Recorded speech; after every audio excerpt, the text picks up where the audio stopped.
I found a frog. Even though I have grandchildren of my own, it seems like it was only yesterday when I returned home from school to find a frog in my bedroom. My mother just chuckled when I yelled out, "I found a frog on my bed." Now, she knew that I would eventually find one, but she let me discover a wonder of nature that many people miss. You see, a little earlier that spring, when I was 6 years old, I saw some little black fish in a pond. Since I didn't have any pets, I went home and asked my mother if I could have one. After we talked about my catching some of the fish I saw, and the responsibility of having a pet, she agreed.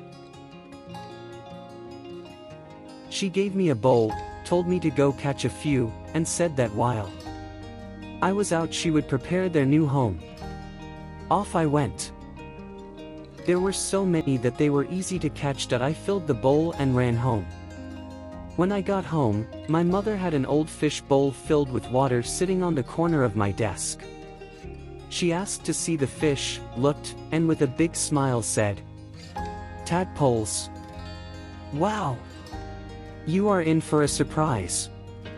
I asked what she meant and she just said that I would have to wait and see, but to watch my fish carefully.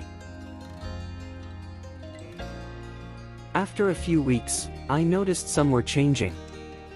"Mom," I yelled with excitement.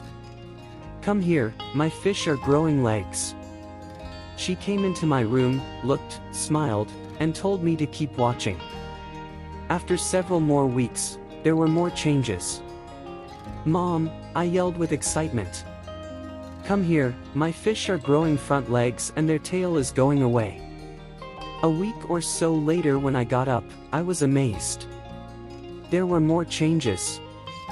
My fish didn't have tails, their legs were bigger, and they didn't look like the little black fish I had caught earlier in the spring. That day, when I returned home from school, is when I yelled out, "I found a frog on my bed." "Surprise!" yelled Mom. "You watched a miracle right before your eyes. A fish changed into a frog." Off I went. For more stories, subscribe to Syra and Bubu.